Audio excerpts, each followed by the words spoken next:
Multi-award-winning musician Zahara has passed away. The Loliwe hitmaker reportedly died at a private Johannesburg hospital on Monday night. She was admitted in hospital with liver complications 2 weeks ago. We're now joined by a former colleague, Bheki Mlambo. A very good evening to you. Yeah, good evening. How are you? I'm very well, sir. Of course, we pass our condolences, but just as reaction, of course, as we're getting to hear that the singer has indeed passed away. Talk to us about, your words this evening as you get the news. Yes, it's quite saddening, and we are not okay. As the colleagues, as the music industry of South Africa and the Africa as a whole.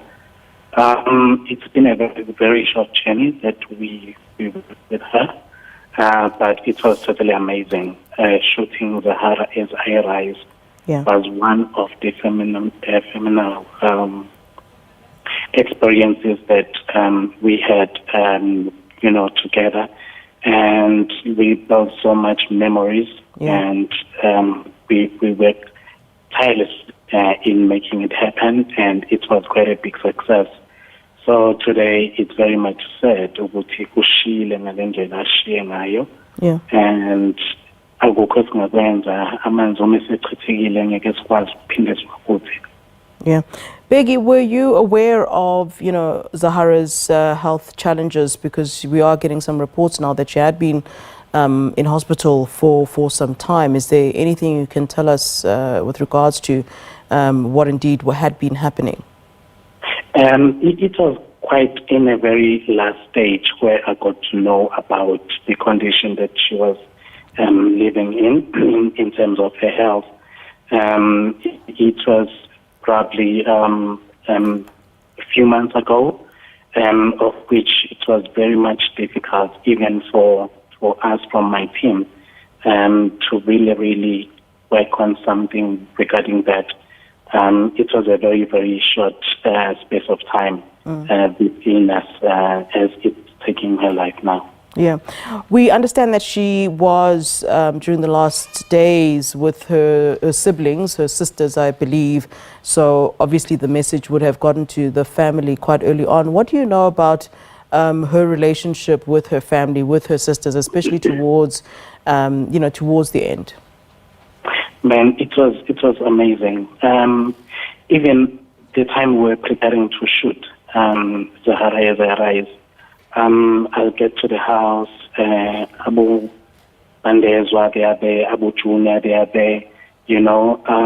So he made them flew all the way from the Eastern Cape to come to Joburg. They're in a home, so where we all usually meet, and it was quite a very, very warm family, and they had a very relationship with the siblings, the mom, everyone at home, and we'll make calls at home and just to check on them and, preparing for the shoot and all the work, and also just to find out how they're doing. So it's really, really saddening what is happening now for the family. And as a former colleague, what are your words, just as we end off our conversation here, what are your words to her family, of course, at the sad time?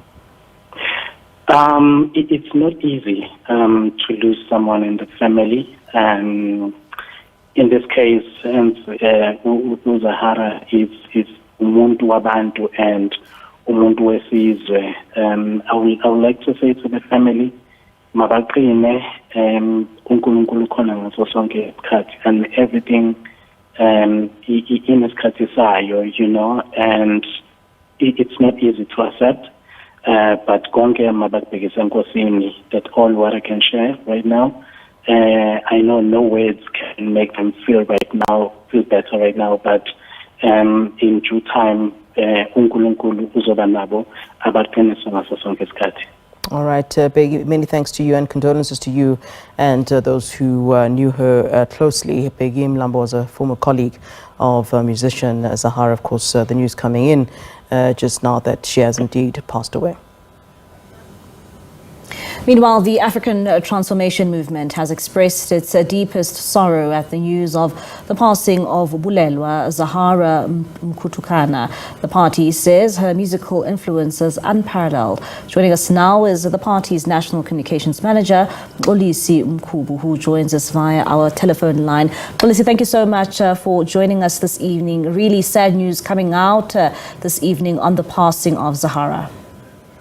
It is really quite sad, and we are all up mourning the loss of Zahara, and we pass our deepest condolences to our family. And it is quite unfortunate that this happened at her peak and the peak of her career. It is really, really unfortunate that we are sitting with this unfortunate news at this point in time of this hour.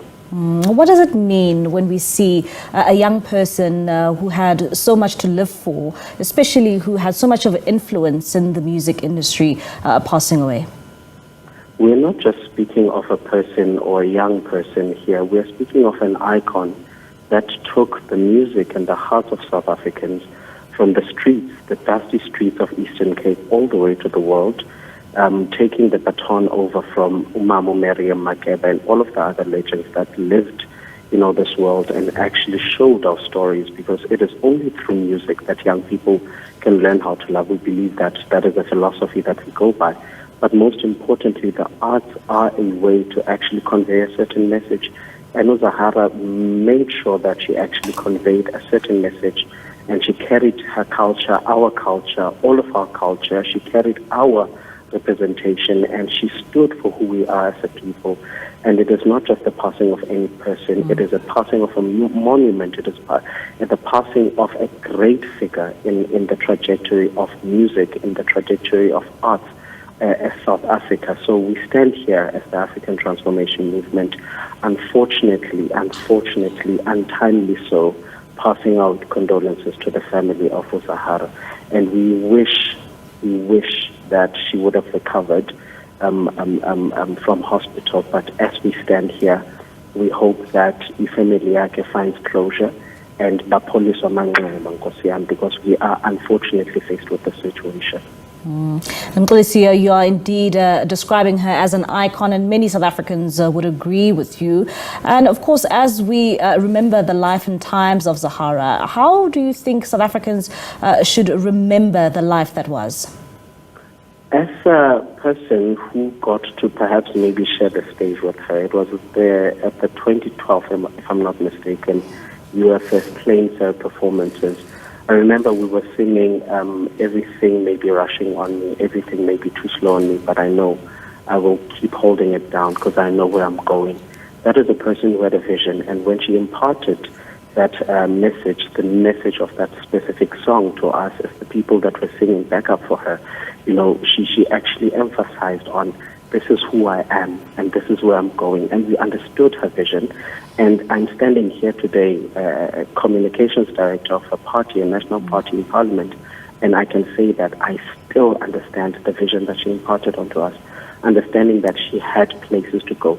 Many things obviously do happen as you go on the journey of life, but you need to understand and you need to know that you need to be anchored somewhere. And that is a person who was anchored somewhere, who understood exactly where she was going. So we are deeply, deeply, deeply saddened, and we wish to still emphasize that as the African Transformation Movement, the most important element of governance is that we need to ensure that the arts sector or the arts industry is also regulated, to ensure that our artists are also not exploited. There are legislative reforms that are actually going to speak to their needs. There are legislative reforms that are going to specifically protect them from exploitation of any kind, because we've seen so many sad stories that could perhaps maybe be a contributing factor to some of the things and some of the events, So we need to be able, as the state, as the governing parties, as the governing members of political parties, to find a way to actually find, to build legislation that actually protects our artists, because we are unfortunately in this situation because that specific space is not regulated. And Mxolisi, it sounds as if you had a very personal relationship with Zahara. If perhaps maybe you can just take us through, how you guys met back in the day, as you are just informing us of that very close knit relationship in which you shared through music. As I do say, it was purely just me singing backup as a young person in university. But obviously we do grow up and we do get to be close. But the most important, as I do say, aspect of what she stood for is her actually knowing what her goal and what she wanted to achieve was.